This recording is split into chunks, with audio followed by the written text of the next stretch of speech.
संत आले वरले दिंडी, संत आले वरले दिंडी, हाती खुरक्या काकेत मुंडी, पंढरपुरी पडली होड, मुटक्या परिस धांगड गोड, आली वैष्णवाची मांदी, आली वैष्णवाची मांदी, मेले डुक्कर बांधले खांदी, पंढरपुरी पडली होड, मुटक्या परिस धांगड गोड, एका जनार्दनी मार्ग उलटा, एका जनार्दनी मार्ग उलटा, जो जाणे तो गुरुचा बेटा, पंढरपुरी पडली होड, मुटक्या परिस धांगड गोड, विठ्ठल विठ्ठल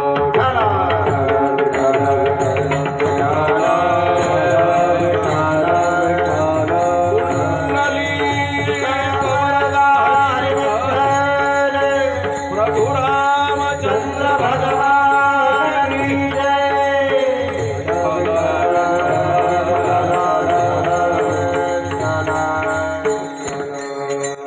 समचरण सरोजम सांद्र नीलांबुदाभम, जघन निहित पानिम मंडनम मंडनानाम, तरुण तुलसीमाला कंदरम कंजनेत्रम, सदै धवलहासम विठ्ठलम चिंतयामि, पांडुरंगा करू प्रथम नमन, दुसरे चरण संताचिया, नमो ज्ञानेश्वरा नमो ज्ञानेश्वरा, निवृत्ती उदारा सोपान देवा, मुक्ताबाई नमो त्रिभुवनी पावनी, अद्यत्रे जननी देवाचिया, संत आले वरले दिंडी, हाती खुरक्या काखेत मुंडी, पंढरपुरी पडली होड, मुटक्या परिस धांगड गोड. प्रस्तुत प्राप्त प्रसंगी बेस कमी कराजो. जगद्गुरु संत श्रेष्ठ श्री तुकाराम महाराज यांच्या वैकुंठ गमन सोहळ्याच्या निमित्तानं प्रतिवर्षाप्रमाणे चालत आलेल्या या नामसप्ताहामध्ये आदरणीय परमपूज्य हरिभक्ती परायण रघुनाथ महाराज उमरेकर तथा आदरणीय परमपूज्य हरिभक्ती परायण पंढरीनाथ महाराज उमरेकर यांच्या कृपा आशीर्वादानं त्यांनी घालून दिलेल्या मार्गावरती मार्गक्रमणा करीत असलेल्या या गावाच्या या कार्यक्रमाच्या संदर्भामध्ये आमचे आदरणीय हरिभक्ती परायण परमपूज्य मच्छिंद्र महाराज ढोकणे यांनी माझ्याकडे ग्रामस्थ मंडळींच्या वतीनं सप्ताह कमिटी समिती अध्यक्ष उपाध्यक्ष सर्व देणगीदार गावातल्या कारभारी मंडळींच्या मर्जीनं ज्येष्ठ श्रेष्ठ वयोवृद्ध तपवृद्ध ज्ञानवृद्ध असलेल्या मंडळींच्या माध्यमातून माझ्याकडं महाराजांनी ही सेवा सुपूर्द केलेली आहे. भगवान परमात्मा आणि जगद्गुरु तुकाराम महाराजांनी रघुनाथ महाराजांचे माझ्या पाठीशी असलेले आशीर्वाद त्यांची पुण्याई आणि या पुण्याईनं यथामती यथावकाश मी बोलण्याचा प्रयत्न करतो. अभंग पैठणचे शांतीब्रह्म श्री एकनाथ महाराज यांचा असून कूट नावाच्या सदराखालील हा अभंग आहे. कूट नावाच्या सदराखालील असूनही आमच्या नाथ महाराजांनी या अभंगामध्ये वारकरी संप्रदायाच्या सिद्धाची संताची आणि वारकरी संप्रदायाची शक्ती त्या शक्तीचं प्रदर्शन केलेलं आहे.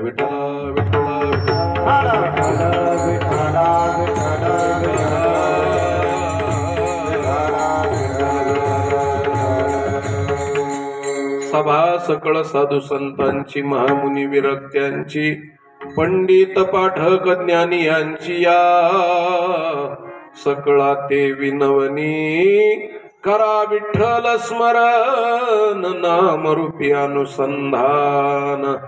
सर्व माता भगिनी श्रोतृवर्ग अधिकार संपन्न असलेले टाळकरी वृंद गायक वादक सर्व गुणवान मंडळींच्या पायावरती मी प्रणिपात लोटांगण दंडवत घालतो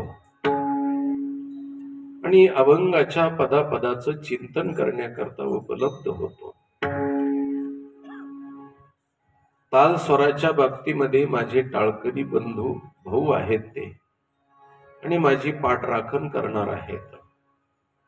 त्यांना भाऊ का म्हणायचं तर खऱ्या अर्थानं पाहिलं तर सख्या भावापेक्षा जास्त उपयुक्त आणि जवळचे आहेत ते गायक वादक आणि टाळकरी. कशामुळं म्हणतो तर ते भाऊ आहेत पण कधीच इस्टेटीत हिस्सा न मागणारे भाऊ आहेत. इस्टेटीत तर मागत नाहीत पण पाकिटात सुद्धा मागत. इतके चांगले छान भाऊ. आणि आता महाराजांनी मृदंग वाजवला आणि दोघा जणांनी पहिली चाल म्हणली. माझ्या डोळ्यातून अश्रू वाहिले. इतकं सुंदर गाणं वाचिक तप असल्याशिवाय आणि हाताची तपश्चर्या असल्याशिवाय त्यांनी दोघांनी आपला कंठ आणि ह्यांनी आपला हात देवाला समर्पित केलेला आहे. त्यांच्या इतका माझा गोड आवाज नाही, ह्यांच्या इतका माझा गोड हात नाही. त्यांनी मला सहकार्य करावं एवढीच अपेक्षा मी करतो आणि जीव ववाळून टाकावा ह्या गुणवान मंडळीच्या माध्यमातून. म्हणून सात्विक भाव मला निर्माण झाला. गाणं असं असावं महाराज, वाजवणं असं असावं की भगवान परमात्मा त्यामुळे संतुष्ट व्हावा. हैबत बाबा ज्या टाइमला भजन म्हणायचे त्या टाइमला ज्ञानोबारायची समाधी डुलायची. गोड अशी समाधी डुलायची आणि गाण्यामध्ये पारंपरिकता वारकरी संप्रदायाला पोषक असलेल्या गोष्टी कशा असतात त्याच्यासाठी एक छोटासा दृष्टांत सांगतो. हैबत बाबा भजन म्हणायचे आणि खेळ मांडियला वाळवंटी घाई, नाचती वैष्णव भाई रे, या अभंगावरती चाल म्हणता येणार महाराजांना, हैबत बाबाला. काय करावा, 8 दिवस परेशान झाले पण चाल म्हणता येणार. एके दिवशी 11:30 वाजता भजन करता करता समाधीतून ज्ञानोबाराय प्रगट झाले महाराज. आणि 7-8 मात्र्यामध्ये कुठून चाल धरायची आणि कशा पद्धतीनं ती म्हणायची ती प्रत्यक्ष हैबत बाबाला माऊलीनं शिकवली. आणि ती चाल, ती ठेवण त्यांनी म्हणून दाखवली. तालात आणि स्वरात बसून घेतली आणि हैबत बाबा ज्या वेळेस ते भजन गायचे त्यावेळेस हैबत बाबाच्या भजनातली चाल बंकट स्वामी महाराजांना ऐकली महाराज. आणि बंकट स्वामी महाराज हैबत बाबा गेल्याच्या नंतर ती ठेवण म्हणायचे. महाराष्ट्रात कुणालाच त्या अभंगावरती ठेवण म्हणता येत नव्हती. पण स्वामी महाराजाचं भजन पहाटच्या टाइमला ऐकलं पंडित दीनानाथ मंगेशकरांनी. आणि दीनानाथ मंगेशकरानं ती हृदयनाथ मंगेशकराला स्थानबद्ध करायला लावली आणि सांगितलं ही ज्ञानोबारायची चाल आहे, त्याच्यात एक स्वराचा सुद्धा बदल करायचा नाही. म्हणून दीनानाथ मंगेशकरानं हृदयनाथ मंगेशकराला सांगितलं आणि हृदयनाथ मंगेशकरानं तीच स्थानबद्ध केलेली ठेवण लता मंगेशकरला गायला लावली. आणि ती आज लता मंगेशकरच्या मुखातून आलेली जी ठेवण आहे ती ठेवण ज्ञानोबारायनं दिलेली ठेवण आहे. आणि जशीची तशी महाराष्ट्रातल्या वारकऱ्यानं जतन करून ठेवली महाराज. म्हणून संप्रदायातल्या चाली सुद्धा म्हणणं हा संप्रदायाचा अभिमान आहे आणि संप्रदायाचं हे कर्तव्य आहे.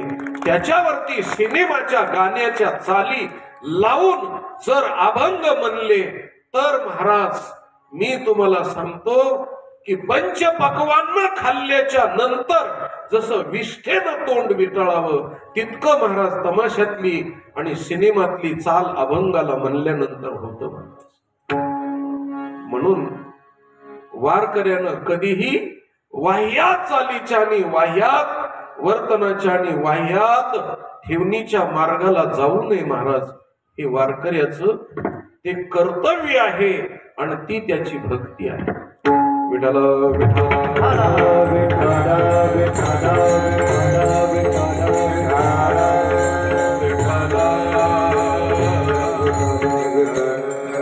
असो लागू पुरता उतारा म्हणून ऋण व्यक्त करतो. आमच्या मच्छिंद्र महाराजांनी गायक मंडळी या ठिकाणी बोलवली आणि सुज्ञ सगळी मंडळी आहेत.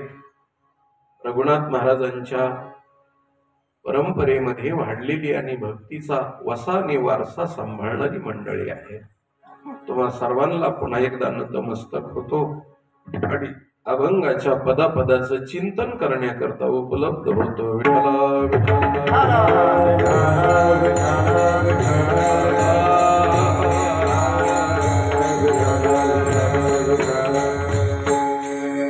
संत आले वरले दिंडी, हाती खुरक्या काखेत मुंडी, पंढरपुरी पडली होड, मुटक्या परिस धांगड गोड. हा नवीन असलेला नाथ महाराजांचा चूट नावाच्या प्रकरणातला अभंग आहे. आणि आमचे परमस्नेही आदरणीय मच्छिंद्र महाराज त्यांनी मुद्दाम हा अभंग मला घ्यायला लावला. आता तुमची सर्वांची कृपा जशी असेल त्याप्रमाणे या अभंगावरती विवेचन मांडण्याचा प्रयत्न करतो. शक्ती कशी आहे वारकरी संप्रदायाची, तर मी एक चिंतन सांगतो महाराज. वारकरी संप्रदाय आपल्या शक्तीचं प्रदर्शन करीत नसतो, दिग्दर्शन करीत असतो. कारण दिग्दर्शन वेगळं, प्रदर्शन वेगळं. कारण प्रदर्शन हे शक्तिहीन माणसानं दाखवावं लागतं आणि दिग्दर्शन हे शक्तिवान माणसानं दाखवावं लागतं. आणि शक्तीचं दिग्दर्शन करावं लागतं, हो, प्रदर्शन नाही. प्रदर्शन हा दिखावा असतो. म्हणून हल्लीच्या काळात काही लोकांना स्वतःचे डिजिटल बोर्ड, हो, रस्त्याच्या ठिकाणी लावण्याची वेळ येते. ह्याला प्रदर्शन म्हणतात. आणि आपले बोर्ड लोकांनी लावावेत ह्याला दिग्दर्शन म्हणतात. आपले बोर्ड लोकांनी, आणि ज्याचे बोर्ड लावले त्याला माहिती पण नसलं पाहिजे माझा इथं बोर्ड आहे. म्हणून प्रदर्शन, हो, दिग्दर्शन आणि दर्शन. दर्शन म्हणजे काय आहे? या अभंगामध्ये वारकरी संप्रदायाचं दर्शन आणि दिग्दर्शन केलेलं आहे. आता आपल्याला त्याची दृष्टांतादाखल मी पुढे सांगेन. शक्तिहीन माणूस आपली शक्ती समाजाला बळजबरीनं दाखवत असतो आणि शक्तिवान माणूस कधी शक्ती दाखवत नाही महाराज. हे त्याच्या शक्तीचं खऱ्या अर्थानं पाहिलं तर शक्तीचं एक प्रकारचं शक्तीला शक्तीच्या रूपानं समाजामध्ये कधीच ताट वाढून ठेवत नाही. ही त्याच्या शक्तीची शक्ती असते. म्हणून वारकरी संप्रदायाची शक्ती, ताकद, प्रभाव, बळ काय आहे आजच्या अभंगात सांगताना सांगितलं. आणि ते बल दाखवण्याकरता जगाच्या पाठीवर प्रत्येक प्रांतामध्ये, प्रत्येक देशामध्ये संत झाले महाराज. पण एक गोष्ट सांगतो, सगळ्यात शक्तिशाली संत फक्त महाराष्ट्रातच अवताराला आले. हे वैशिष्ट्य. कारण महाराष्ट्रातले संत हे भगवंतानं स्पेशल पाठवलेले संत आहेत. कारण साधा चहा वेगळा, स्पेशल चहा वेगळा. तसे संत जगाच्या पाठीवर वेगळे आणि महाराष्ट्रातले संत स्पेशल वेगळे. स्पेशालिटीनं पाठवले. संत आले, आले शब्दाचा अर्थ त्यांच्या येण्यामध्ये स्वातंत्र्य आहे. ते स्वातंत्र्यानं संत या ठिकाणी आले. संत आले, वरले दिंडी असा शब्द आहे. आले म्हणण्यामध्ये आग्रह आहे आणि स्वातंत्र्य आहे. तुम्हाला एका गोष्टीचं चिंतन सांगतो. ज्याचं लग्न असतं त्या नवरदेवाला आणावं लागतं महाराज. आणि मग नवरदेव येतो आणि नवरदेव त्याच्या मनानं जातो. नाही, वराडी येतात पण वराडी आले काय नाही आले काय लग्न राहत नाही. पण नवरदेव नसेल तर लग्न खोळंबत. म्हणून तुम्हाला त्याच्यातला बारकावा सांगतो. नवरदेवाला निमंत्रण असतं आणि वराड्याला आमंत्रण असतं. आमंत्रणात निमंत्रणात फरक आहे. कारण निमंत्रणानं कार्य आडलं जातं. महाराजाला निमंत्रण असतं आणि श्रोत्याला आमंत्रण असतं. महाराज नाही आले तर कार्यक्रम होत नाही. पण एखादा श्रोता नाही आला तर कार्यक्रम राहत नाही. म्हणून निमंत्रण आणि आमंत्रण या दोन्हीतला फरक आहे. निमंत्रणानं संत येतात,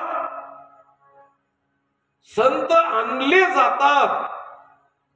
म्हणून ते स्वातंत्र्यानं सांगतात, आम्ही वैकुंठवासी, आम्ही वैकुंठवासी, आम्ही वैकुंठवासी, आम्ही वैकुंठवासी.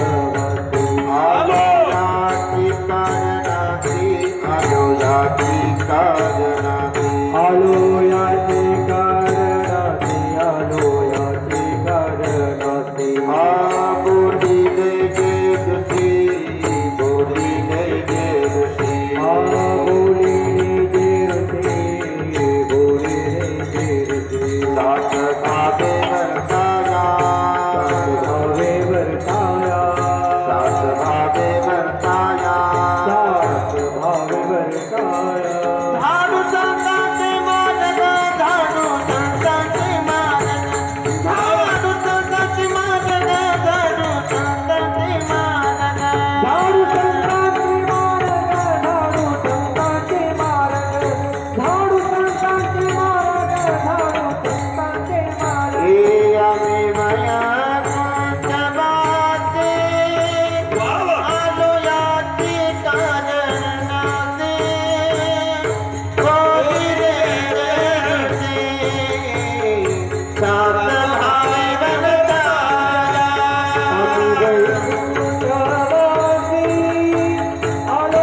म्हणून ज्या जगद्गुरु तुकाराम महाराजाचा हा सोहळा आहे ते वैकुंठातून आलेले आणि म्हणून परत कुठे गेले? वैकुंठाला गेले. मी आता तुम्हाला त्याच्यातलं एक गमक सांगतो. वैकुंठाला गेले ह्याच मला नवल वाटत नाही. तुम्ही म्हणताल महाराज येताना येरवाड्याहून आलात का तुम्ही? सामान्य लोकांच्या दृष्टिकोनातून वैकुंठाला गेले हे विशेष आहे, पण संतांच्या दृष्टिकोनातून वैकुंठाला गेले हे महत्व नाही. ते वैकुंठाहून इथं आले त्याला महत्व आहे. आले त्याला महत्व आहे. कारण वैकुंठ ही सुखवस्तू असलेली नगरी आहे. आणि दुःखामध्ये आले, सुखातून ज्यांनी प्रवास केला दुःखामध्ये आले त्याला विशेष महत्व आहे. आता तुम्ही मोठमोठाली माणसं कीर्तन सुटल्याच्या नंतर तुम्ही आपापल्या घरी जाता का दुसऱ्याच्या घरी जाता? आपापल्या घरी जाता. मग तुम्ही तुमच्याच घरी गेले काय नवल आहे का? अरे बाबा, एवढाली सोन्यासारखी माणसं घरी गेले त्याला महत्व नाही, कीर्तनाला आले त्याला महत्व आहे. कीर्तनाला आले त्याला महत्व आहे. कारण मोठी माणसं कीर्तनाला आली म्हणजे मग लहानाली माणसं त्याच्यामध्ये कीर्तनाला येत असतात. म्हणून मोठ्या माणसानं कीर्तनाला येणं नवल आहे. कीर्तन संपल्यानंतर घरी ते त्यांच्याच घरी गेले ते नवल नाही. म्हणून जगद्गुरु तुकाराम महाराज वैकुंठाहून इथं आले त्याला महत्व आहे. वैकुंठाला तर जाणारच होते. कारण आमच्या साधू संतांनी लिहिलं महाराज, हो, मोक्षाचे तो आम्हा नाही अवघड आणि तो असे उघड गाठोडीस. वैकुंठ कोपट कोपट जुनाट झोपडी आणि ते आडाआडी नको देवा. अरे वैकुंठाला जाणं हे विशेष नाही, ते वैकुंठाहून आलेल्या संतांनी महाराज महाराष्ट्रामध्ये वैकुंठ निर्माण केला हे त्याच्यापेक्षा जास्त महत्वाचं आहे. तुका म्हणे त्याने, तुका म्हणे त्याने, तुका म्हणे त्याने, तुका म्हणे त्याने, केली वैकुंठ वेदिनी, केली वैकुंठ वेदिनी, केली वैकुंठ वेदिनी, केली वैकुंठ वेदिनी, केली वैकुंठ वेदिनी, केली वैकुंठ वेदिनी.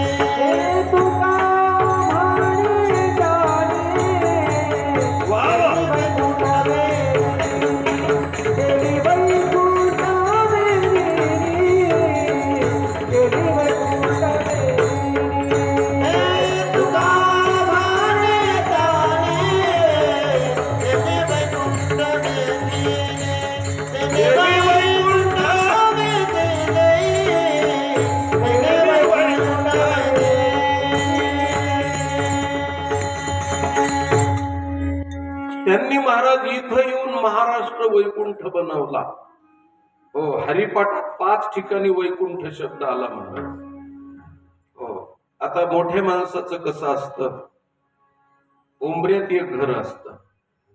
मग त्या उंबऱ्यातल्या घराला उंबऱ्याला पाय नका का लागाना, पण उंबऱ्यामध्ये एक घर असतं आणि नगरमध्ये एक घर असतं आणि पुण्यात एक घर असतं.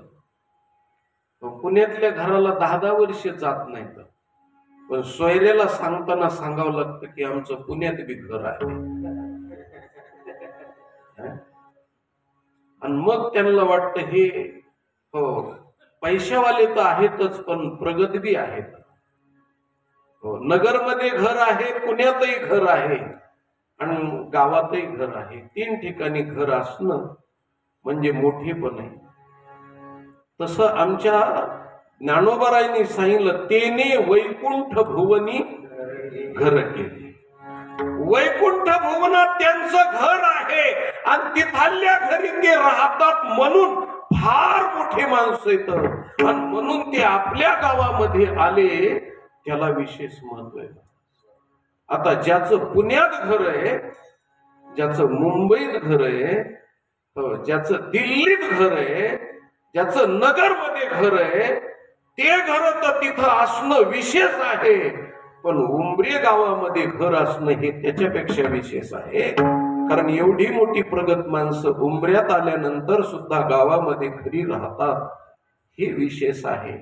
म्हणून इथलं घर कायम ठेवणं हे विशेष आहे. तसं वैकुंठातले संत महाराष्ट्रात आले, त्याला महत्व असल्यामुळं आमच्या नाथ महाराजाला नवल वाटलं. त्यांनी सांगितलं वैकुंठात हे सतत राहणारे, आणि वैकुंठ ज्यांनी घर केलेलं आहे ते महाराष्ट्रात येऊन, मराठी भाषिकामध्ये येऊन, त्यांनी मराठी भाषिकाला भक्ती मार्ग शिकवून, खऱ्या अर्थानं पाहिलं तर त्यांच्या घरामध्ये ते राहिले आणि इथं त्यांनी घर केलं, हे विशेष आहे. म्हणून ते वैकुंठातून आलेल्याचं महत्व आमच्या नाथ महाराजाला विशेष रूपानं वाटलं. ही त्यांची ताकद आहे. कारण लहान ठिकाणी जन्मभूमीमध्ये घर ठेवणं हे फार महत्वाची गोष्ट आहे महाराज. आणि ज्यांनी ज्यांनी मुंबईला घर केले, पुण्याला केले, आणि गावातले घर ज्यांनी विकले, त्यांना कोरोनाच्या कारकिर्दीत कळालं गावात घर असतं तर चांगलं झालं असतं. कारण गावाच्या बाहेर राहण्याची वेळ काही काहीला आली. म्हणून आमच्या सगळ्या साधू संतांनी वैकुंठात घर असूनही इथं त्यांनी घर केलं आणि आले. पण येत असताना आपण जसं पाहुण्याच्या गावाला जात असताना पाहुण्याच्या लेकराला काहीतरी खाऊ घेऊन जातो, शास्त्र आहे ते. पाहुण्याच्या लेकराला खाऊ घेऊन जाणं ही त्यांच्याशी जवळीकता आणि त्यांच्याशी स्नेह आणि त्यांच्याशी आदर हा दाखवावा लागतो. त्यांना खायला मिळत नाही का? मिळतं, पण तुम्ही आणल्यानंतर त्याचा आदर वेगळा असतो. म्हणून त्यांनी खाऊ आणावा लागतो पाहुण्यांनी. तसं आमचे साधू संत वैकुंठावरून येत असताना त्यांनी आमच्यासाठी एक मेजवानी, एक खाऊ आणला, आणि तो खाऊ म्हणजे दिंडीचा खाऊ आणला.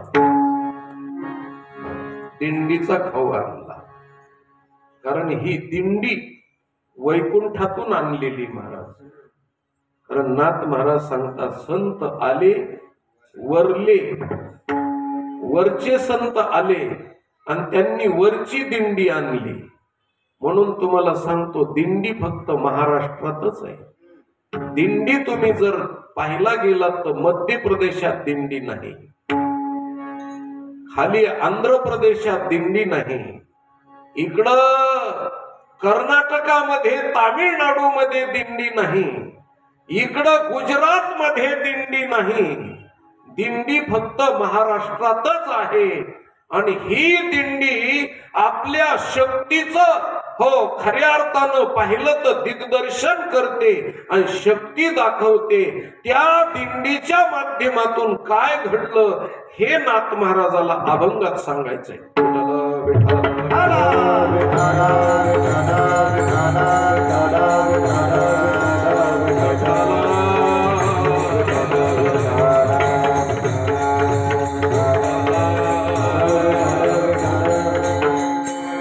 आणि संत हे वरचे आहेत बरं का, पण आपण त्यांना खालचे समजतो.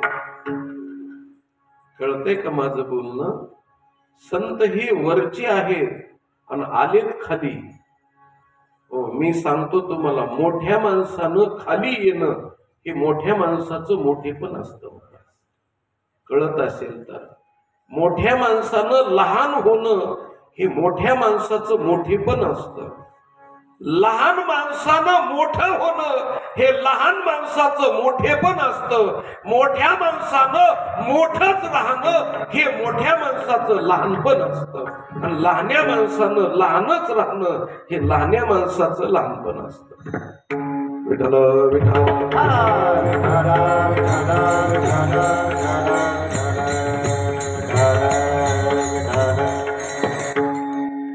पंडित जवाहरलाल नेहरू लहान लहान लेकरामध्ये जाऊन त्यांच्याबरोबर खेळ खेळले. आणि त्यांच्या बरोबर राहिले म्हणून ते जगाचे चाचा झाले बरं. आपण आपल्या नाताबरोबर खेळलं म्हणजे चाचा होत नाहीत. आपण आपल्या नाताबरोबर खेळ खेळलो म्हणजे चाचा नाही. ते लहान लहान मुलात कुठेही गेले की ते लहान मुलात राहायचे आणि फुलासारखं ते लेकरू त्याच्यामध्ये राहिल्यानंतर वेगळा आनंद होतो. लहान लेकरासारखं लहान होऊन जर मोठा माणूस राहिला तर त्याच्यामध्ये खूप आनंदाचा वर्षाव त्याला होतो. म्हणून मोठ्या माणसानं लहान लोकांमध्ये राहावं. म्हणून संत आले, येताना दिंडी सारखा खाऊ आणला आणि पुन्हा आमच्यामध्ये राहिले, त्याच्यामुळं त्यांना मोठेपण मिळालं महाराज. म्हणून तुका आमच्या नाथ महाराजांनी सांगितलं, संत आले वरले, वरचे संत आले, खालचे संत नसतात. खालच्यातले खालचे नीच पातळीचे काही लोक असतात, त्यांची पातळी खालची असते. लोक म्हणतात कशाला नादाला लागला त्या माणसाच्या, अरे ते नीच पातळीचा माणूस आहे, खालच्या दर्जाचा आहे, त्याच्या नाताला कशाला लागला.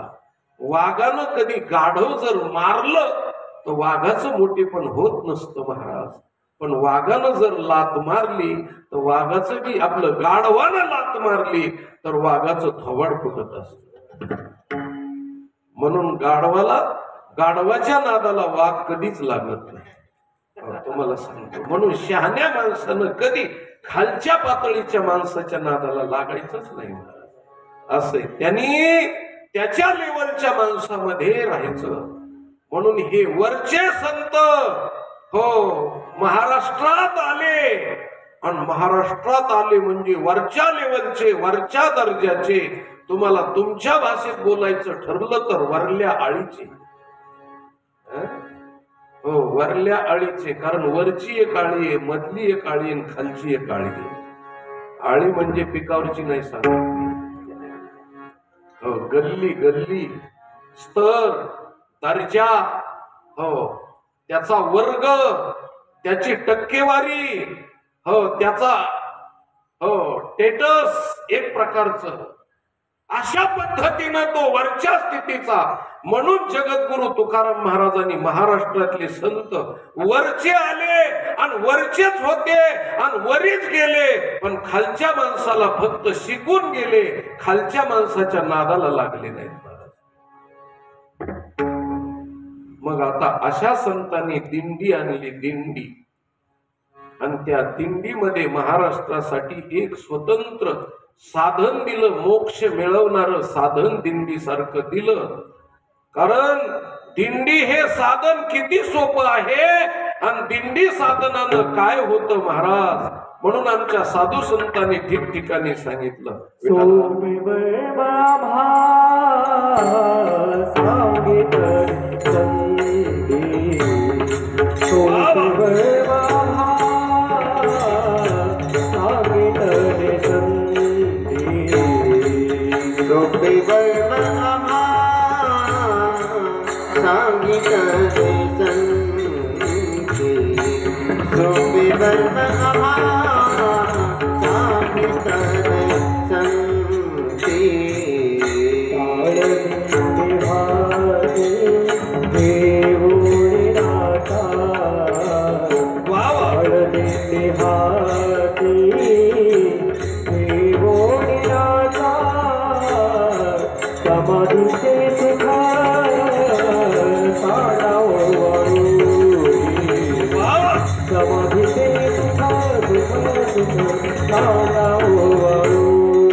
अति सुंदर प्रमाण दिलं. मला अपेक्षित होतं ते दिलं आणि मी म्हणणारच होतो की महाराजांनी प्रमाण दिलं. इतकं सुंदर प्रमाण. सोपे वर्म आम्हा सांगितले संती आणि टाळ दिंडी हाती घेऊनी नाचा. आता ही दिंडी म्हणजे नेमकं काय आहे? दिंडी म्हणजे काय आहे? दिंडीतले साधन म्हणजे काय आहे? हो, महाराजांनी त्याच खूप सुंदर तऱ्हेचं दिग्दर्शन केलेलं आहे. महाराज काय दिग्दर्शन केलं तर दिंडीला प्रमुख वस्तू कोणत्या असत्या तर लावणी मृदंग श्रुती टाळ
दिंडीचं साहित्य काय आहे महाराज? लावणी मृदंग. आता त्या मृदंगाचा अर्थ सांगितला महाराज या अभंगामध्ये. एक टाळ शब्दाचा अर्थ सांगितला. दोन श्रुती शब्दाचा अर्थ सांगितला. विना म्हणजे काय आहे आणि ही कशी शक्ती आहे आणि वारकऱ्याचे हे काळाबरोबर लढाई करण्याकरता, कामाबरोबर लढाई करण्याकरता हे हत्यार आहेत महाराज. हे अस्त्र येतं, शस्त्र येतं हे. आणि हे दिंडीच्या माध्यमातून, कथा कीर्तनाच्या माध्यमातून वारकऱ्यानं कशा पद्धतीनं वापरले त्याचं वर्णन महाराजांनी केलेलं आहे. तर त्याच्यातलं पहिल्या चरणातलं उत्तरार्धातलं दिंडीचं वर्णन करीत असताना सांगितलं हाती खुरक्या काखेत मुंडी. आम्ही काय केलं महाराज? हा विना आहे. विना तो विना कुठे घेतो? खांद्यावर घेतो ना. त्यावेळेस विण्याची खालची बाजू इथं काखेत असते. विण्याची खालची बाजू काखेत असते आणि त्याच्यावरून आम्ही तार ज्या वेळेस छेडत असतो त्याच्यातून सप्त स्वर निघतात महाराज. खूप बारकावा आहे त्याच्यातला. आता तारा 5च आहेत पण त्याच्यातून सप्त स्वर कसे निघतात तर तुम्हाला एक गोष्ट सांगतो. कारण झारा एका खर्ज स्वरात लावलेला असतो, मधल्या 3 तारा एका स्वरात लावलेल्या असतात आणि तीव्र स्वरामध्ये इकडच्या बाजूची तार लावलेली असते. तर पहिली तार असते ती तार एकदा वाजवली की एक स्वर निघतो. 3 तारा एकखट्या वाजवल्या की दुसरा स्वर निघतो. त्यानंतर झाऱ्या वाजवला की तिसरा स्वर निघतो आणि त्याच्यानंतर त्या तीव्र तारेकडून जर समजा 3 तारेकडे वाजवलं तर 4था स्वर निघतो आणि 3 तारेकडून तीव्र तारेकडे जर वाजवलं तर 5वा स्वर निघतो आणि झाऱ्याकडून 3 तारेकडे वाजवलं की 6वा स्वर निघतो आणि 3 तारेकडून झाऱ्याकडे वाजवलं की 7वा स्वर निघतो. हे 7 स्वर निघतात त्याच्यातून. आणि हे मी बिना अभ्यासाचं सांगत नाही. बिना अभ्यासाचा एकही शब्द कधी सांगणार नाही. आता लक्षपूर्वक ऐका. आम्ही काय केलं? तो विना आहे. विना तो विना विनाकारण घ्यायचा नाही. आम्हाला वेळ लागलेला नाही. तो विना आहे महाराज. विना तर तो विना म्हणजे काम आहे, काम. आणि त्या कामाला आम्ही बळी दिलं, काम कापला. हो, काम कापून काय केलं की त्या कामाचा बळी दिला महाराज, बळी. विठ्ठल विठ्ठल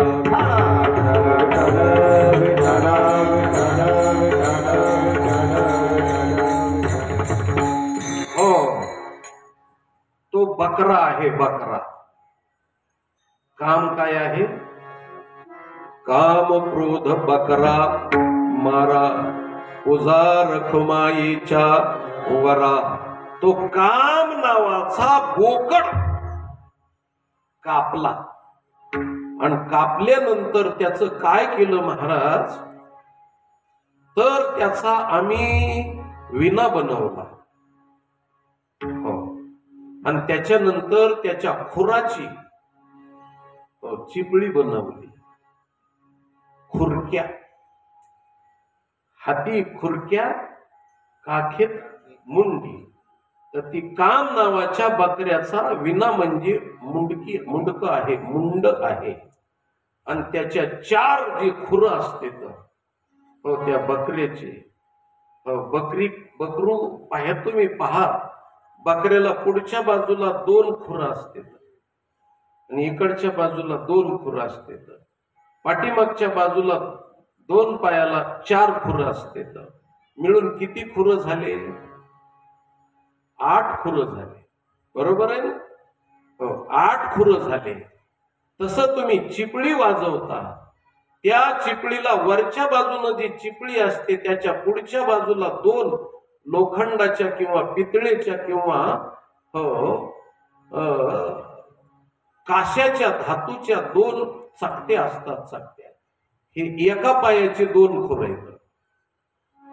मागच्या पायाचे वरच्या बाजूने 2 चकत्या म्हणजे 2 खुर आहेत. खालच्या बाजूनं जी चिपळी आहे त्या चिपळीचे पुढचे 2 खुर आहेत आणि मागचे 2 खुर आहेत. आम्ही वारकऱ्यानं दिंडीच्या टाइमला काय केलं, तर तो काम क्रोध बकरा मारला आणि त्याचं मुंडक आम्ही काखेत घेतलं आणि हातामध्ये आम्ही खुरं घेतले आणि त्या बकऱ्याच्या माध्यमातून दिंडीतलं भजन केलं महाराज. ही आमची ताकद आहे. ज्या कामानं समाजाला पिडलं, ज्या कामानं समाजाला पूर्णपणे नष्ट केलं, जीवन ज्या कामानं बर्बाद केलं आणि कुणाकुणाचं केलं, कामाजी कोतवाल याने नाडिले बहुतासी, भल्या भल्या भल्याची आबरू घेतो भय नाही त्यासी, क्रोधाची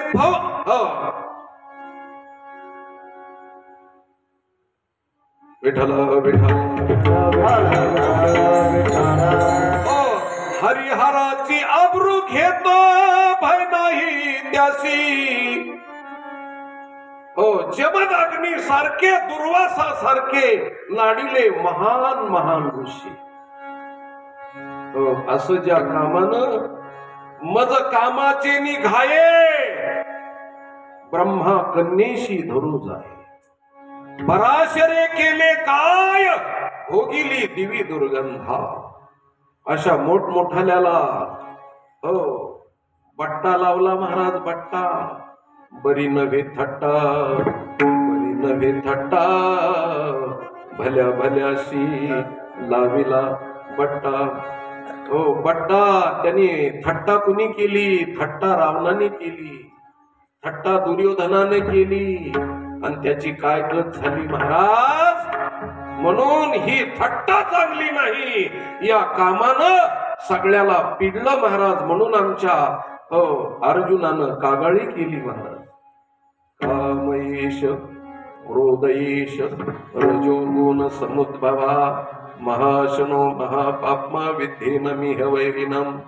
आमच्या साधू संतांनी देवाकडे तक्रार करताना सांगितलं महाराज, कामे नेले चित्ताने दी, कामे नेले चित्ताने दी,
परेशान केलं महाराज.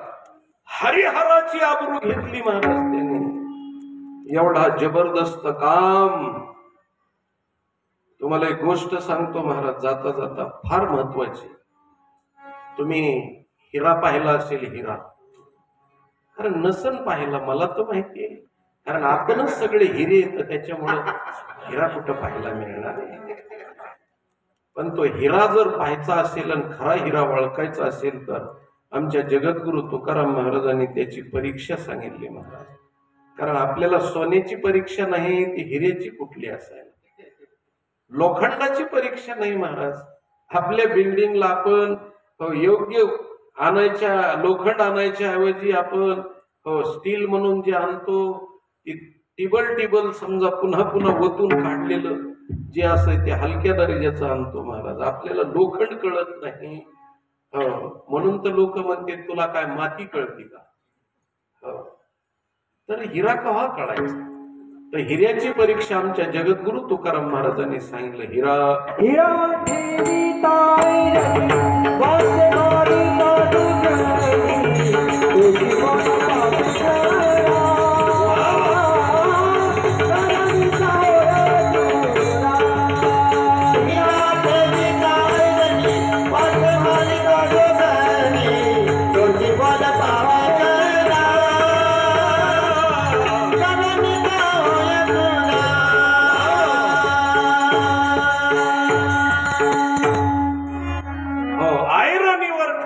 वरून घानाचा ठोका मारायचा.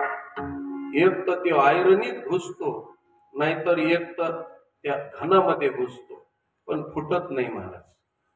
आता हिरा किती कठीण असतो तुम्हाला एक गोष्ट सांगतो. टेल्को सारख्या, बजाज सारख्या कंपन्या असतात, 30-30 हजार टनाचं वजन क्रेननं वरी उचललं जातं महाराज. आणि त्या गाडीच्या बॉड्या चिशीस तयार करण्याकरता ते 30,000 टनाचं वजन त्या बॉडीवर आणि गाडीच्या चिशीसवर ठेवलं जातं. आणि मग ते लांबतं लोखंड. आणि एवढं लोखंड लाभण्याकरता, साचेबंद बनवण्याकरता 30,000 टनाचं क्रेननं वरी उचलायचं वजन आणि खाली सोडायचं. पण 30,000 टनाचं वजन खाली वरी घेत असताना जगातल्या कोणत्याच धातूचे छेरे दम धरीत नाहीत महाराज. कारण कथिलापेक्षा तुम्हाला सांगतो लोखंड कठीण. लोखंडापेक्षा पोलाद कठीण, पोलादापेक्षा स्टील कठीण, आणि स्टीलपेक्षा हाय पॉवरचं स्टील कठीण, आणि त्या हाय पॉवरच्या स्टीलपेक्षा टंगस्टन नावाचा धातू कठीण. तो टंगस्टन नावाचा धातू म्हणजे ही आज लाईट जिथं जळते त्याच्यामध्ये केसा एवढीच तार असते महाराज. पण त्याच्या 460 व्होल्टेजचा जरी लाईटीची पॉवर आली तरी सुद्धा ते नुसतं लाल होतं, पण ते टंगस्टन नावाचा धातू जळत नाही. एवढी ताकद राहते. 10-10 वर्ष बल्ब आपल्याला लाईट देतो, ती टंगस्टन नावाच्या धातूची तार असते. आणि तो सगळ्यात कठीण असतो. आणि टंगस्टन पेक्षा हजारो पटीनं महाराज हिरा कठीण असतो. आणि 30,000 टनाचं वजन खालीवरी उतरलं तर त्याला जर हिऱ्याचे जर छेरे लावले तर ते हजारो लाखो वेळा जरी आलं गेलं तरी त्या हिऱ्याचं वजन किंचित मात्र सुद्धा कमी होत नाही. इतका कठीण असलेला हिरा त्या आयरनीमध्ये जर घुसला आणि पहारीच्या तर्फीनं वरी काढण्याचा प्रयत्न केला तरी तो हिरा निघत नाही. पण त्या आयरनीत घुसलेल्या हिऱ्याला जर बाहेर काढायचं असलं तर तिथं हिरकणी आणायची. आणि हिरकणीचा स्पर्श झाला की तो हिरा उसळी मारूनच वरी येतो. आता निर्जीव हिरा जर इतका हिरकणीच्या ऐकण्यात आहे तर सजीव हिऱ्याचं काय होत असेल महाराज, हे ज्याने त्यांनी ओळखायचं. मी कशाला कीर्तनात सांगतो. इतका कामाच्या अधीन झालेला तो काम जगाला पादाक्रांत करतो. पण तो काम दिंडीमध्ये वारकऱ्यानं महाराज असा कापला, देवाच्या पुढे कापला तो काम. आणि त्या कामाचं डोकं म्हणजे विना बनवला आणि त्याच्या खुरापासून चिपळी बनवली महाराज.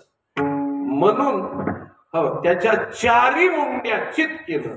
आपल्याकडे जी म्हटलं जातं ना, चारी मुंड्या चित, म्हणजे 4 पाय आणि मुंडक एकत्रित करणं, याला चारी मुंड्या चित म्हणते.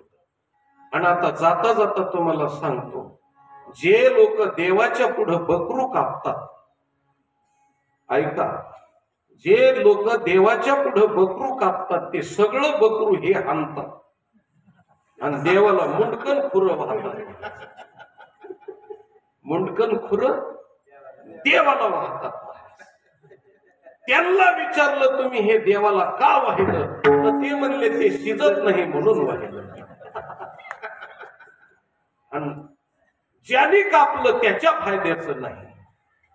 तसं वारकऱ्यानं काम नावाचा बकरा कापला, मेंढा कापला, हो रेडा कापला, आणि त्या रेड्याचा उपयोग महाराज भजनामध्ये कामना पूर्ण करण्यासाठी तो वापरला. आणि त्याचं खुरं आणि मुंडक हे दिंडीमध्ये आणलं आणि लोकाला कळलं की हे कामाधिकाचा बळी घेऊन ही दिंडीतलं चिपुळी आणि विना आहे. म्हणून चिपुळी आणि दिंडीतला विना हे काम मारल्याचं प्रतीक आहे. ही मी माझ्या पदरचं बोलत नाही आणि बगलात काढून बाजारात मांडित नाही. ते नाथ महाराजानं अभंगाच्या पहिल्या चरणात संत आले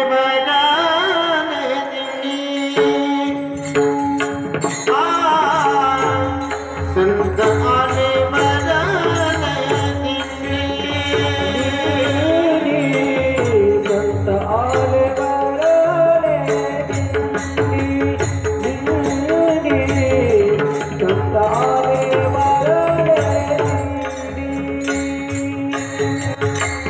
संत आले बरले दिंडी, संत आले बरले दिंडी,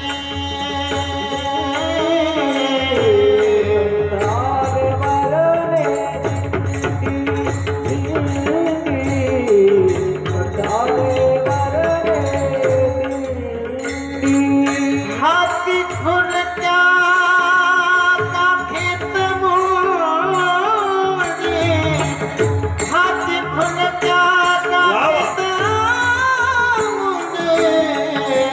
पंढरपुरी बदली हो, पंढरपुरी बदली हो,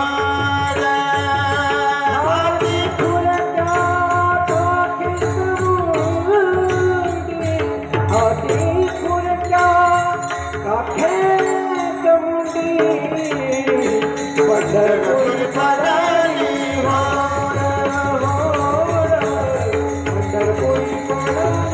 हो,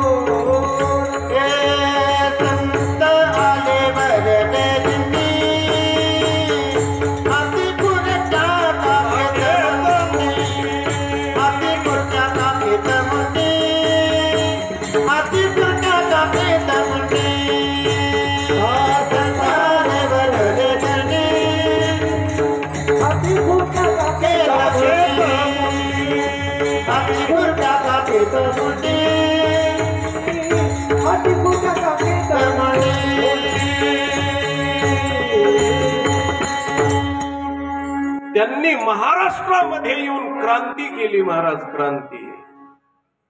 आणि भजन म्हणणारे काम क्रोध विरहित केले महाराज. काम क्रोधा नाही चाली, होती झाली समता. हो, काम नाही, काम नाही, काम नाही, काम नाही, काम नाही, लालो पायी रिकामा, लालो पायी रिकामा, लालो पायी रिकामा, लालो पायी रिकामा, लालो पायी रिकामा, काम नाही, काम नाही, लालो पायी रिकामा.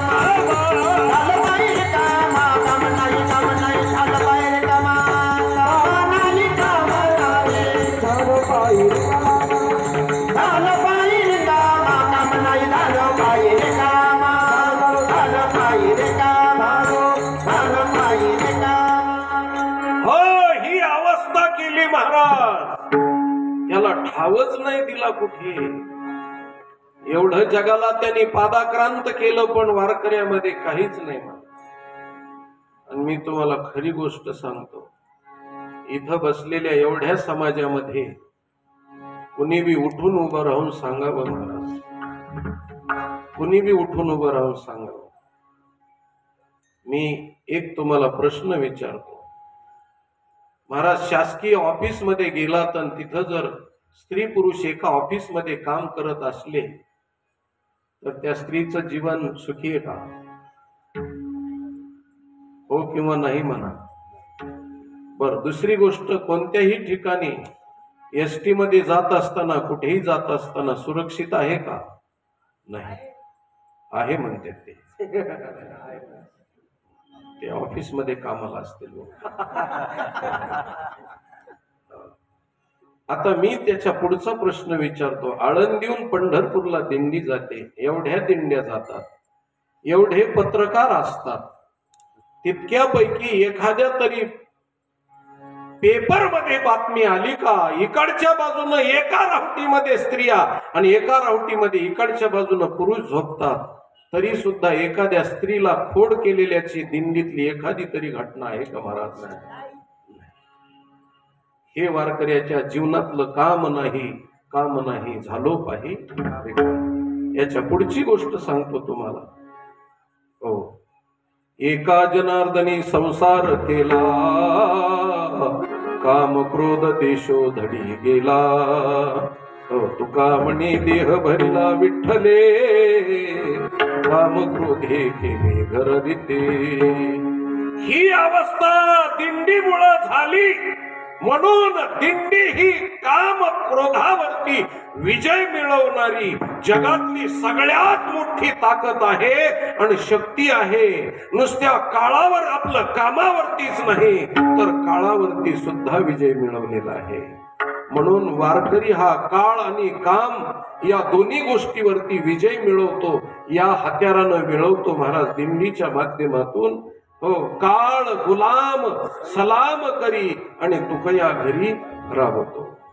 म्हणून काळाची ताकद, काळ जगा काळ खाय, आम्ही माता दिला पाय, अशी अवस्था आहे. म्हणून काळाला आणि कामाला जिंकलं, या दोन गोष्टी अगम्य आहेत आणि जगाच्या पाठीवरल्या सगळ्यात शक्तिशाली आहेत. काळाच्या पुढे सगळे नतमस्तक होतात महाराज.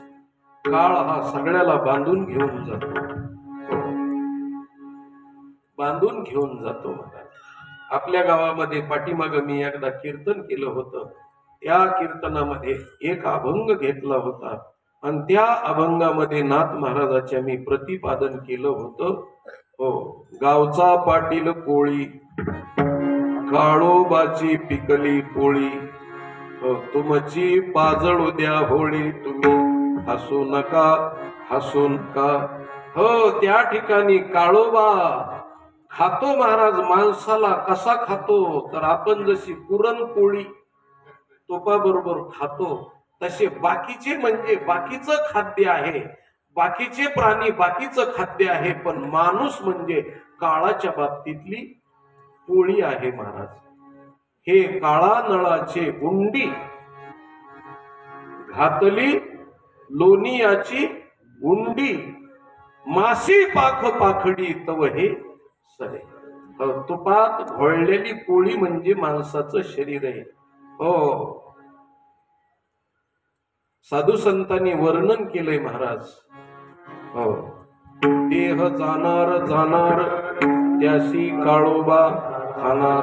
म्हणून असा देह म्हणजे काळ आणि काम दोन्हीवरती विजय मिळवला आम्ही. आणि तो विजय मिळवलेल्याचं प्रतीक काय आहे? तो मोक्ष नावाचा विजय पंढरपुरामध्ये इतका स्वस्त झाला की अभंगाच्या दुसऱ्या चरणामध्ये पंढरपुरी पडाली होडा, पंढरपुरी पडाली होडा,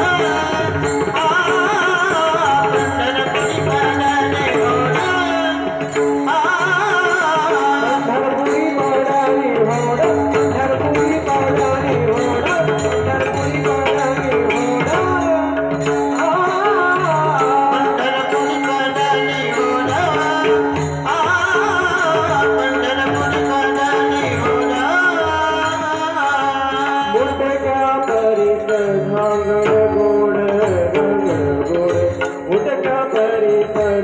धांगड गोड धांगड गोड त्या परस धांगड गोड पंढरपुरी पडाली होडा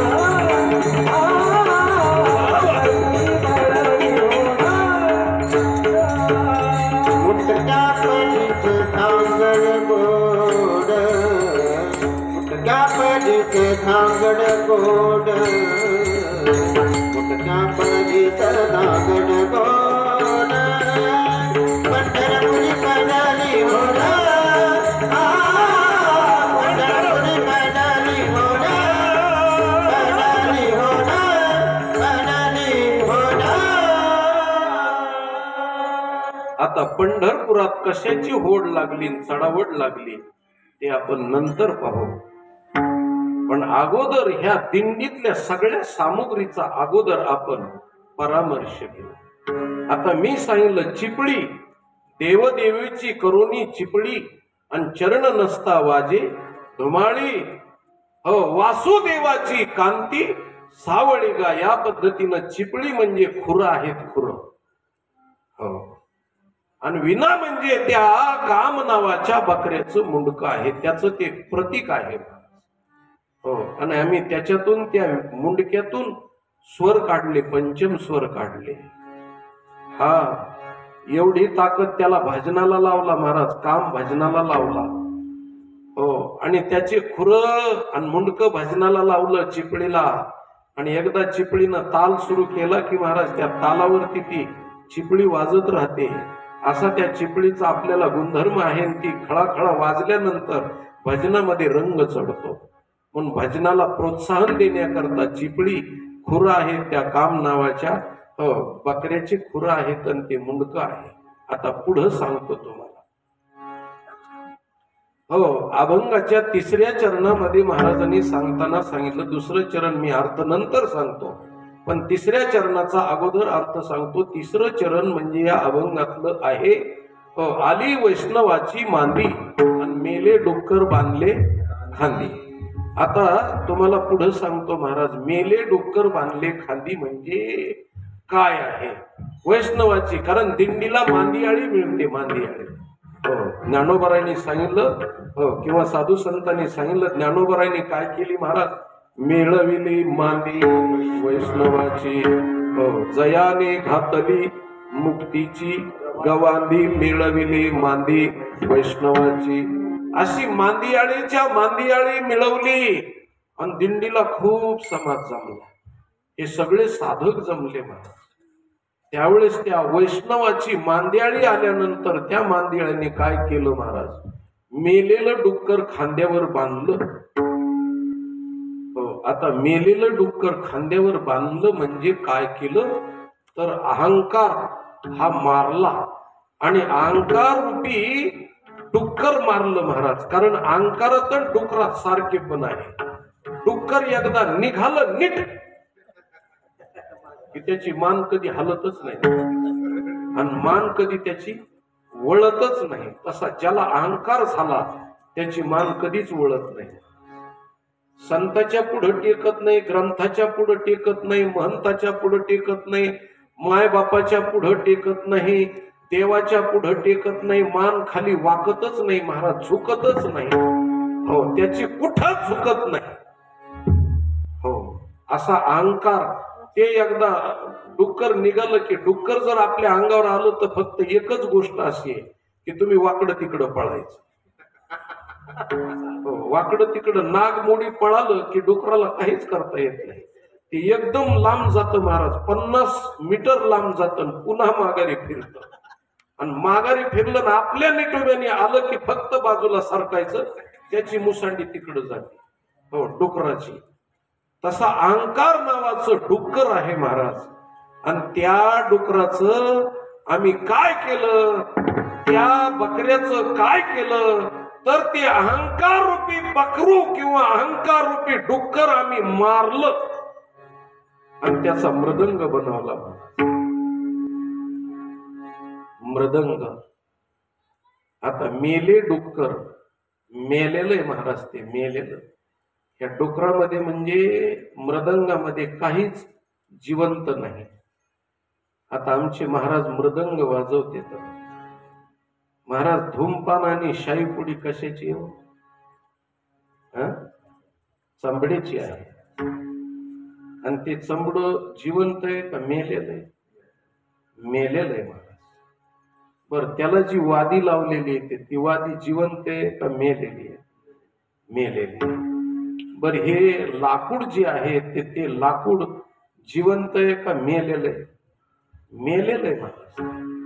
हे मृदंगच मेलेला आहे. आणि मेलेल्या मृदंगामध्ये आमच्या वाजवणाऱ्या महाराजांनी त्याच्यात चेतना आणली महाराज, आणि त्याला बोलायला लावलंय महाराज. ही ताकद आहे वारकरी संप्रदायाची. आता ते मेलेलं, तुम्हाला एक गोष्ट सांगतो, ते धूमपान आणि शाईपुडी मेलेल्या बकऱ्याची महाराज, बकऱ्याची. आता ते मेलेलं बकरू ज्या टाइमला कापलं, त्या टाइमला कापल्यानंतर त्याचं मांस दोषी माणसाच्या तोंडात गेलं. त्याच्याबद्दल मला काही म्हणायचं नाही, रक्त गेलं तिकडं गेलं.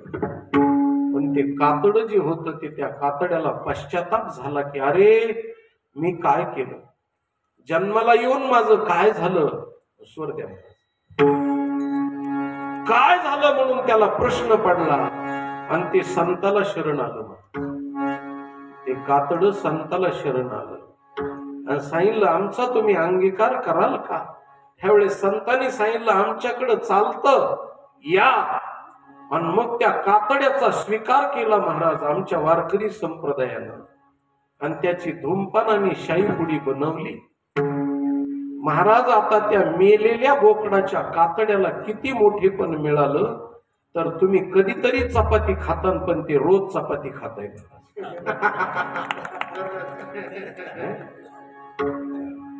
आणि ते बी तुम्ही कधीतरी चपाती खाता, पण कीर्तनाला येताना चपात्या आणल्या नाहीत तुम्ही. पण पहिल्यांदा मृदंगाच्या चपातीची व्यवस्था केली जाते. आणि ते बी धूमपान मेलेलं कातड एवढं वजनदार आहे की ते स्वतः मागत नाही महाराज, मृदंग वादकाकडून मागत. आणि ते टंगटंगा वाजलं की वादक म्हणते कणिक आणा, कणिक. आणि मग ती कणिक आल्यानंतर ती कणिक आहे महाराज, ती कणिक त्याला खायला दिली जाते.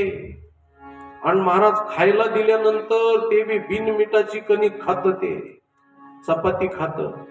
कारण बिनमिठाची का खात? ज्याला लोकांचं नीट करायचंय त्याने कुणाचं नीट खायचं नाही महाराज.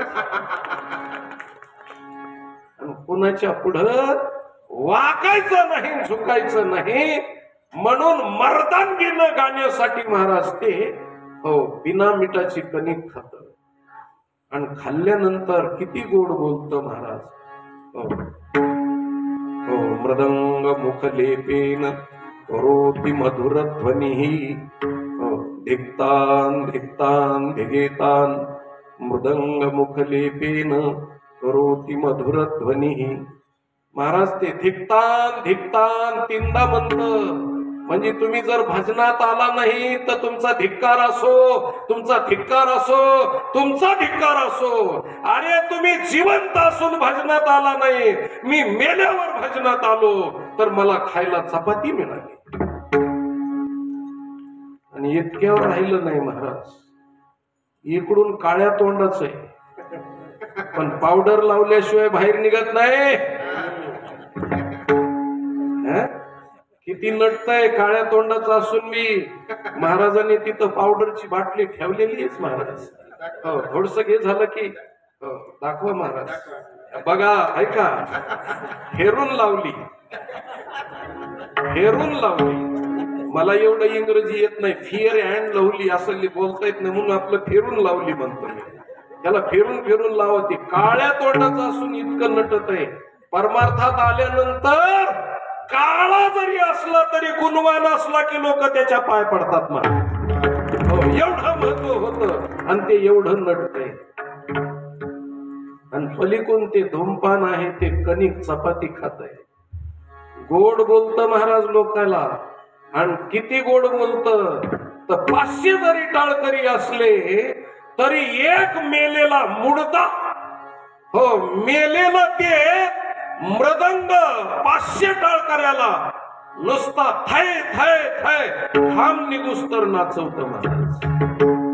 हो, एकदा ज्ञानोबा तुकाराम सुरू झालं आणि एकदा महाराज चाली हो खेळायला सुरुवात झाली. एकदा कोट खेळायला पावल्या खेळायला सुरुवात झाली की महाराज हो किती जोर द्यावा त्याच्यावरती.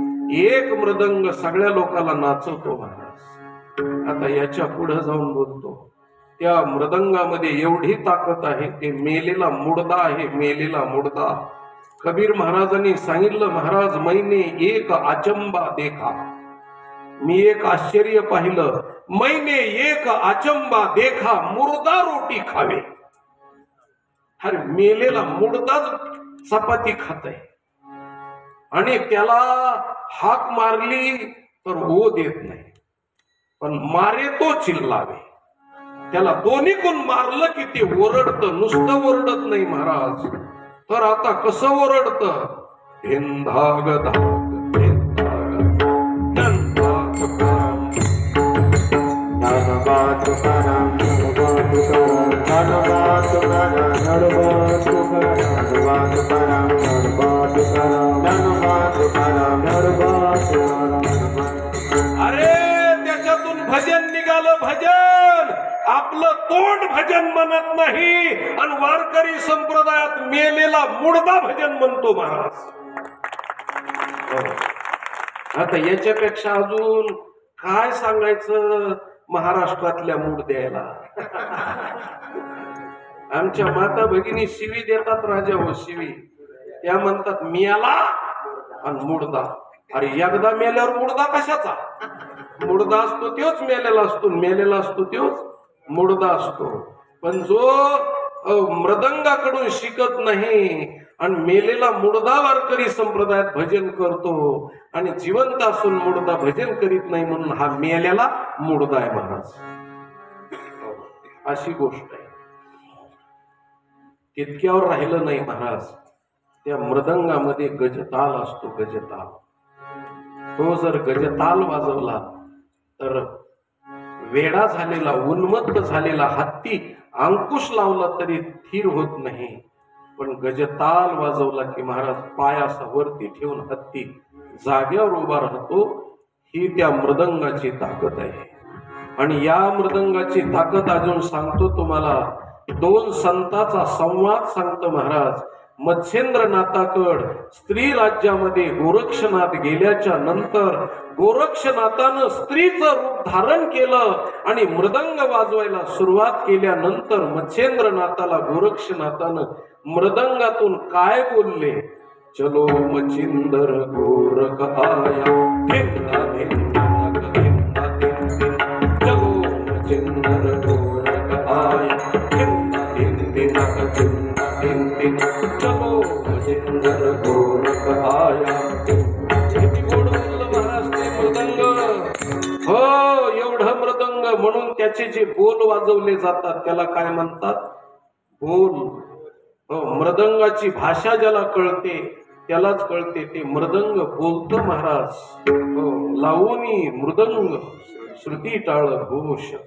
आणि आता याच्या पुढे जाऊन सांगतो महाराज. तुम्ही गावातले सगळे लोक चटाईवर बसला.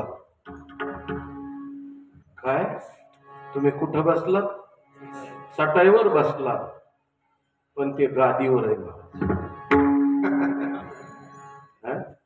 त्याचं मोठेपण किती आहे. गादीवर आहे. तुमच्या अंगावर महाराज भरजरी मखमली शाल नाही पण त्याच्या अंगावर शाल टाकलीये. त्याचा सत्कार केलाय आणि तितक्यावर भागलं नाही. पुन्हा महाराजांनी नेपकिनवरी झाकली. आणि अजून तरी कीर्तनाला लोकांनी उशा आणलेल्या नाहीत. पण मृदंगाला उशी असते महाराज. उशी. हा तुम्ही सगळे बसलेला आहेत पण ते झोपलेलं आहे. मस्त पैकी आरामात झोपलेलं आहे. हे वारकरी संप्रदायातलं मेलेल्या मुडद्याला मिळालेलं मोठेपण आहे महाराज. हा मेलेल्या मुडद्याला मिळालेलं मोठेपण आहे. आणि जिवंत माणसं जर वारकरी संप्रदायात नाही आले तर मेलेला मुर्दा तू जिवंत असून जिवंतोपी मृतः, जिवंत असून मेल्यासारखा आहे.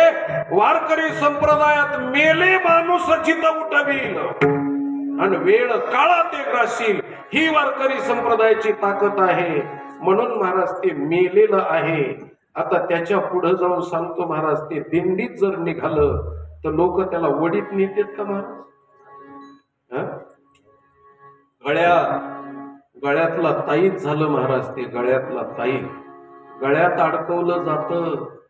आणि दुसरी गोष्ट सांगतो, लोकांसाठी ते महाराज खालून मार खात, वरून मार खात, सुरात येण्यासाठी आणि लोकाला स्वरात एका आणण्यासाठी आणि गायनाला साथ देण्यासाठी ते खालून वरून मार खात.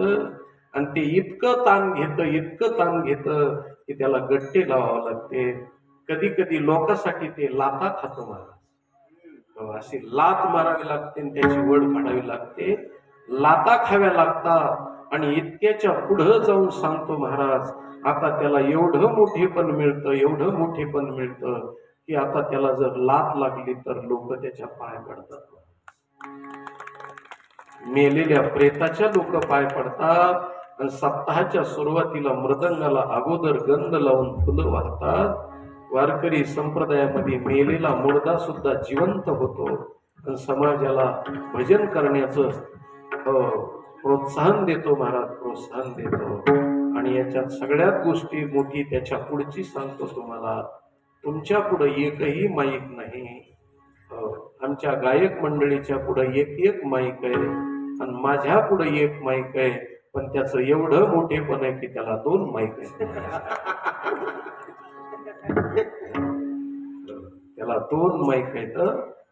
इथं पेटीला एकच माईक आहे, गायकाला एकच माईक आहे. आणि कीर्तनकार प्रमुख असून सुद्धा कीर्तनकाराला एकच माईक आहे आणि त्याला 2 माईक आहेत महाराज. एवढं मोठेपण आहे. म्हणून ते खाण्याला चांगल्या ठिकाणी आहे, कपडे नेसायला चांगल्या ठिकाणी आहे, झोपायला चांगल्या ठिकाणी आहे. आता त्याला बसायची सुद्धा व्यवस्था महाराज, घोडी असते, घोडी. त्यांनी त्याचं आरक्षण तयार केलं महाराज. त्याच्या आरक्षणावर कुणीच बसू शकत नाही त्याच्याशिवाय. तुम्ही अजून बारकाव्यानं बघा, त्या घोडीवर तुम्हाला बसता येईल का? बसून बघा. त्यांनी त्याचं आरक्षण केलं. ते जर नसलं तर ते रिकामर, ती जागा रिकामी राहते. पण अजिबात त्याच्या जागेवर कुणी बसत नाही. मोठेपणानं बसायला चांगलं, नेसायला चांगलं, असायला चांगलं, पुन्हा राहायला चांगलं, खायला चांगलं. आणि एवढं असूनही लोकाला भजन करवतं. आणि ते बोकडाचं कातड महाराज ते मोक्षाला प्राप्त होतं, मोक्षाला. म्हणून त्याला डुकराची उपमा दिली. कारण डुक्कर आणि अहंकार सारखा आहे. म्हणून वैष्णवाचा मेळा जमा झाला. कीर्तनाला टाळकरी आणि ऐकणारे, गाणारे, वाजवणारे आले की तिथं काय होतं? अभंगाचं 3रं चरण. आली वैष्णवाची मांदी,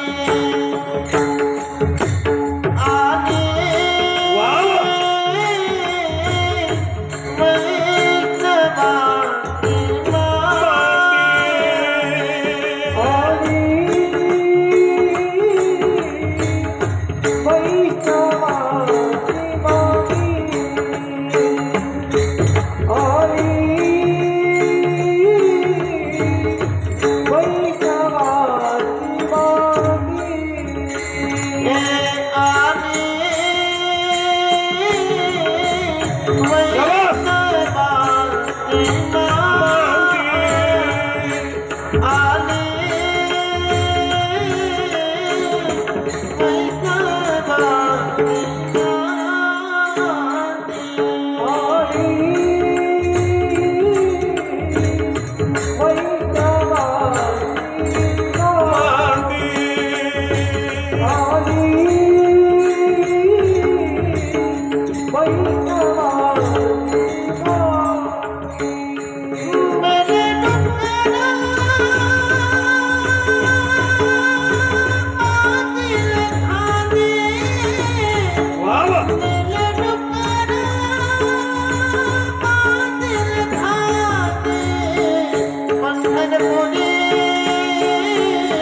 आता मी महाराज तुम्हाला प्रश्न विचारतो, मेलेलं मड खांद्यावर असतं का वडीत नेते? तर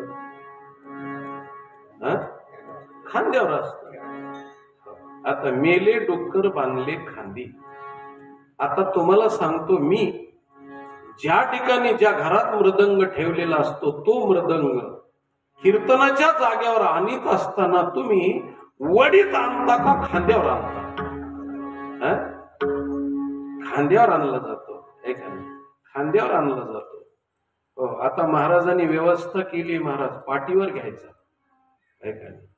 आणि त्यांना ते एवढे जपते की स्वतःचाच मृदंग ऐका नाही, हो, पाठीवर ठेवायचा, पाठीवर घेऊन यायचा, खांद्यावर घ्यायचा, पाठीवरल्या भावासारखं जपायचं महाराज त्याला.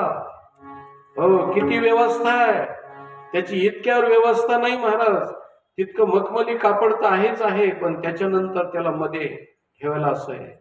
पुन्हा दोईकडून 2 गाद्या आहेत महाराज त्याला. हो, आपल्याला गादी नसते ना, आपण गादीच्या नादी लागत नाही, पण त्याला धूमपानाला एक गादी, शाईपुडीला गादी.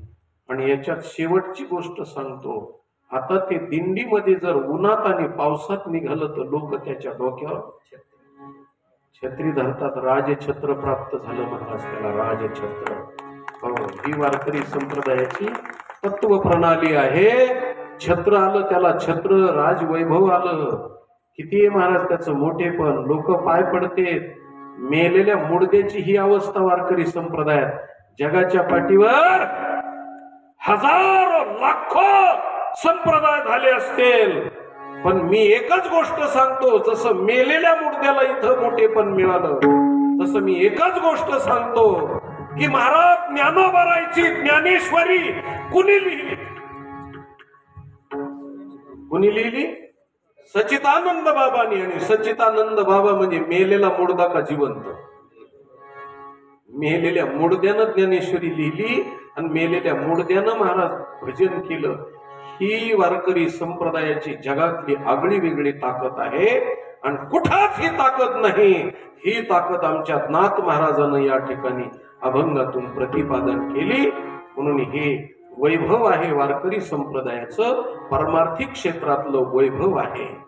आणि आता तुम्हाला याच्या पुढची गोष्ट सांगतो, एका वाक्यामध्ये सांगतो की महाराज पंढरपुरामध्ये होड कशाची लागली? तर या मृदंगानं, त्या विण्यानं. आणि ते टाळ म्हणजे काय आहे? तर ते टाळ म्हणजे 2 कशाचे आहेत? तर एक, हो महाराज, दंभाचं आणि एक मत्सराचं. हे 2 टोपण आहेत महाराज, आणि एकमेकावर घालायचे असे आणि 2 जणांचं पीठ करायचं.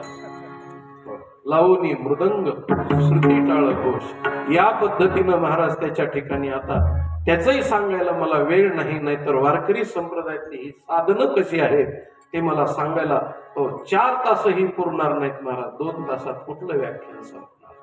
आणि अशी पंढरपुरामध्ये होड लागली कशाची? मोक्ष देण्याची. तर एक दुकान आहे पंढरपुरात महाराज मोक्ष देणार आणि मुक्त करणार. मोक्षाचं दुकान त्या ठिकाणी भरवलं. दिंडी गेल्याच्या नंतर कोणतं तर देवाचं दर्शन घेतलं की मोक्ष मिळतो. दर्शन हेळा मात्रे दया होय मुक्ती. कुणी म्हणलं आमच्याच्याने दर्शन होणार नाही, लांबून मुखदर्शन केलं तरी मोक्ष. म्हणले आमच्याच्याने तितक्या गर्दीत जाणं होत नाही, देवाचा नुसता कळस पाहिला तरी मोक्ष. तुका म्हणे मोक्ष देखिल्या कळस, तात्काळ हा नाश अहंकाराचा. म्हणले आमच्याच्याने कळस बी पाहणं होत नाही, काही नाही, फक्त संताच्या पायावर डोकं ठेव. हो, संताच्या पायावर डोकं ठेवलं की संतापायी माथा ठेविता सत्वावे, तेने भेटे देव आपे आप. श्री संताची माथा चरणावरी साष्टांग हे करी दंडवत. विश्रांती पावलो म्हणजे मोक्ष मिळाला, विश्रांती पावलो म्हणजे मोक्ष मिळाला. म्हणले आमच्याच्याने संत भेटतील का? भेटत नसले तर तू एक काम, मुखामध्ये नामस्मरण कर, मुखी नाम हाती मोक्ष. आणि ऐशी साक्ष बहुतांची. तुला काहीच नाही झालं तर प्रदक्षिणा कर, नामा म्हणे प्रदक्षिणा आणि त्याच्या पुण्यालाही घालणार. म्हणले प्रदक्षिणा आमच्याच्याने होत नाही, काही नाही, चंद्रभागेला नुसतं स्नान कर. म्हणले आमच्याच्याने थंड पाण्यात जाणं होत नाही, नुसतं डोळ्यानं चंद्रभागा पहा. हे सगळे मोक्ष देणारे दुकान आहेत महाराज. अवघीच तीर्थे घडती एक वेळा आणि चंद्रभागा डोळा देखलिया. ही मोक्षाचं दुकान त्या ठिकाणी प्राप्त झालं. आणि तिथं काय घडलं तर पंढरपुरामध्ये पुन्हा कुणाला मोक्ष मिळाला तर मुटक्या परिस धांगड गोड, म्हणजे ज्यांनी इंद्रियाचा निग्रह केला त्याला मुटका म्हणतात, मुटका. आणि त्यांना इंद्रियाचा निग्रह करून कामावर विजय मिळवण्यावर त्यांना तर मोक्ष मिळाला, यात नवर नाही. पण धांगडीला सुद्धा मोक्ष मिळाला. आता मुटका शब्दाचा अर्थ तुम्हाला सांगतो. पूर्वीच्या काळामध्ये जुन्या काळातले लोक नशीबवान होते, ते विहिरीत पोहायचे. आणि विहिरीत पोहत असताना उड्या मारण्याच्या पद्धती दोन असायच्या. एक सुळकी असायची आणि एक मुटका असायचा. सगळे इंद्रिय असे आखडून, असे कानाला बांधून, हात बांधून आणि पाय असे आखडून ज्यावेळेस शरीराचा मुटका केला जातो आणि मग त्या पाण्यामध्ये टाकला की त्या मुटक्याचं महाराज काठावर पाणी जायचं आणि वर बघणारी माणसं भिजायचे. मग मुटका साधला म्हणायचे. इंद्रियाचा निग्रह करणं म्हणजे मुटका आहे. आता हे पुरुषाला कळलं मुटका कशाला म्हणते ती. पण आमच्या माता भगिनीला सांगतो महाराज, मुटका कशाला म्हणतात ती. तुम्ही ज्या वेळेस माता भगिनी भावाला ओवाळतात महाराज, रक्षाबंधनाच्या टाइमला आणि दिवाळीच्या दिवशी, भाऊबीजेच्या दिवशी ओवाळणी करतात, त्यावेळेस ओवाळणी करीत असताना ताटामध्ये काय काय सामुग्री असते. पहिली सामुग्री असते कुंकाचा करंड असतो. त्यानंतर दुसरी सामुग्री असते महाराज 2 गव्हाच्या पिठाचे मुटके केलेले असतात. गव्हाच्या पिठाचे जिला जे उपलब्ध होईल ते पीठ. आणि जाता जाता सांगून जातो महाराज, त्या एका हाताचे, उजव्या हातात ताकद आहे म्हणून महिला मंडळी उजव्यात हाताचे मुटके करते. तसं नाही शास्त्र. एक उजव्या हाताचा मुटका आणि एक डाव्या हाताचा मुटका, 2 मुटके करायचे. आणि त्याच्यानंतर तिथं तांदूळ असते, त्यानंतर सोनं असतं आणि त्यानंतर महाराज ही सगळी सामुग्री आणि पंचारती असते. ती बहीण ओवाळीत असताना काय करते माहिती का? पहिल्यांदा कपाळाला कुंकुम तिलक लावते भावाच्या. ज्यावेळेस ती कुंकू लावते त्यावेळेस ती काय म्हणत असते माहिती का तुम्हाला? ती म्हणत असते, दादा हे कुंकू नाही, हे माझं रक्त आहे, रक्त. आणि माझ्या रक्ताची तुला शपथ आहे. हे तुझे 2 डोळे जसे माझ्याकडे बहिणीच्या रूपानं बघतात तसे तू अखिल तुझी पत्नी सोडून स्त्री जातीकडे बहिणीच्या भावानं तू पाहावं.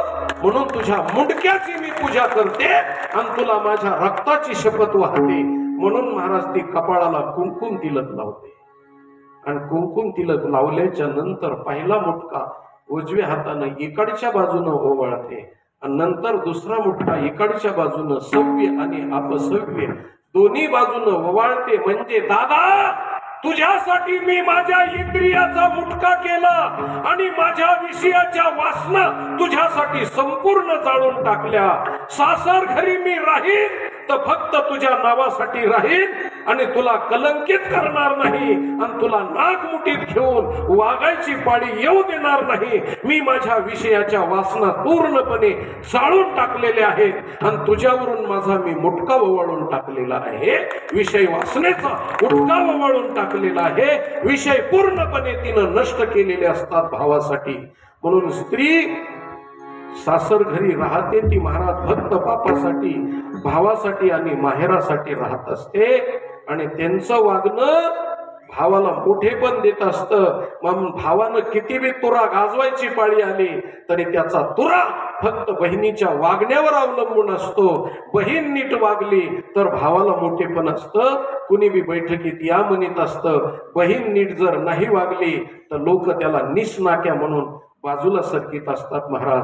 म्हणून बहिणीच्या वागण्यावरती भावाचं मोठेपण आहे. पण भावासाठी तिनं पूर्णपणे जीवनाचा आणि जीवाचा आटापिटा करून महाराज त्या पिठाचे मुटके करून त्याच्यावरून ती ओवाळून टाकते. आणि महाराज त्याच्या पुढं कपाळाला ती सोनं लावते. सोनं माझ्या भावाचं नशीब सोन्यासारखं फळफळून येऊ दे आणि त्याचा संसार सोन्यासारखा होऊ दे म्हणून त्याच्या कपाळाला सोनं लावते महाराज. आणि त्याच्यानंतर मग ती अक्षता टाकते.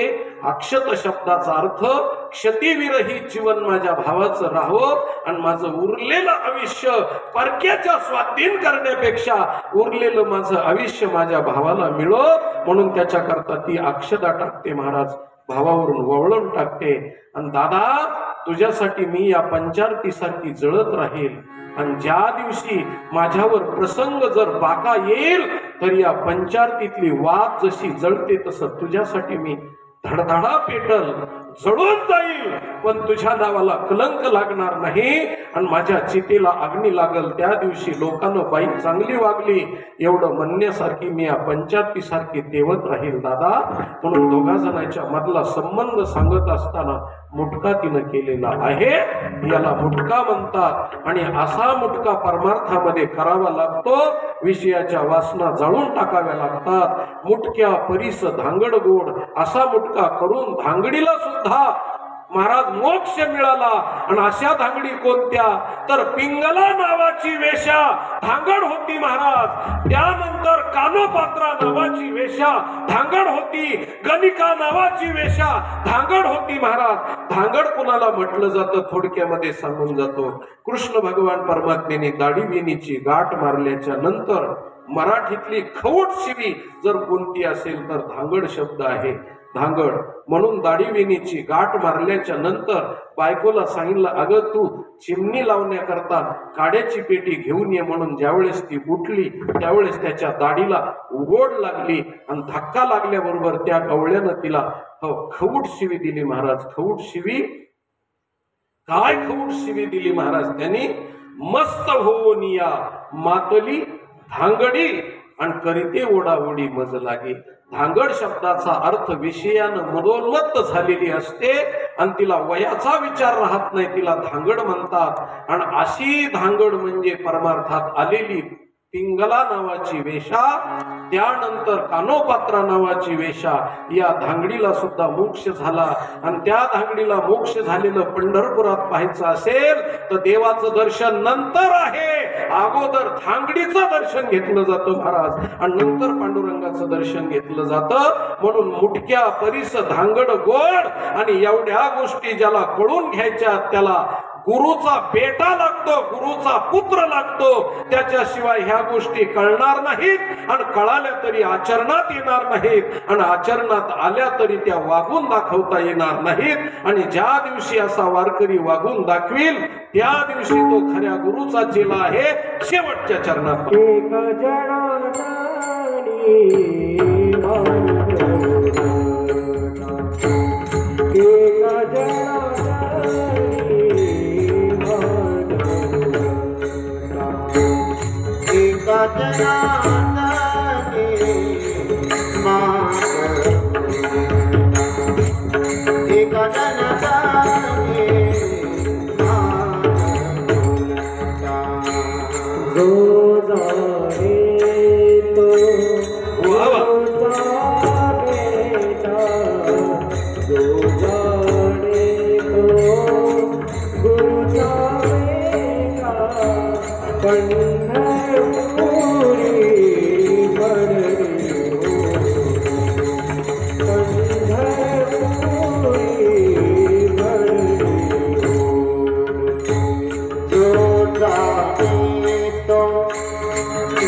Oh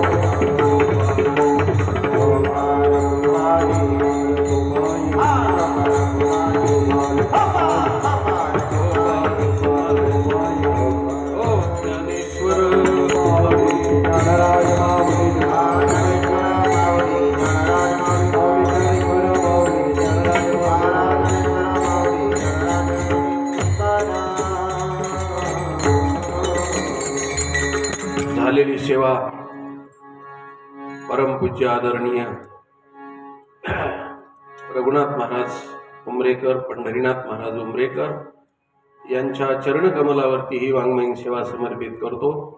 त्यानंतर सर्व श्रोतृवर्ग, सर्व सेवेकरी, माझे टाळकरी वृंद, आदरणीय मच्छिंद्र महाराज आणि सर्व परमार्थिक जाणकार क्षेत्रातली जाणकार मंडळी, सर्वांच्या पायावरती ही सेवा समर्पित करून सर्वांची रजा घेतो. आणि माझ्या सेवेचं पुण्य ज्यांनी ज्यांनी जी जी सेवा केलेली आहे, कुणी सतरंजा अंतराची केली असेल, कुणी पंगत वाढायची केली असेल, कुणी जेव घालायची केली असेल, कुणी वाजवण्याची, गाण्याची, सगळी जी सेवा ज्यांच्याकडून घडली असेल त्या सेवेच्या मोबदल्यात माझं सगळ्यांना पुण्य वाटून जावं. आणि त्यानंतर त्यांच्याकडून त्यांना धन धान्य, आयु, आरोग्य आणि अशीच परमार्थाची त्यांना ओढ लागो अशी अभ्यर्थना, प्रार्थना, अर्जदस्त विनंती जगद्गुरु तुकाराम महाराजाच्या आणि प्रभू रामचंद्र परमात्म्याच्या आणि कृष्ण भगवान परमात्म्याच्या चरणी समर्पित करतो आणि माझ्या शब्दाला पूर्णपणे विराम देतो. ज्ञानेश्वर महाराज चाल म्हणायचे की नाही? विठ्ठल जय जय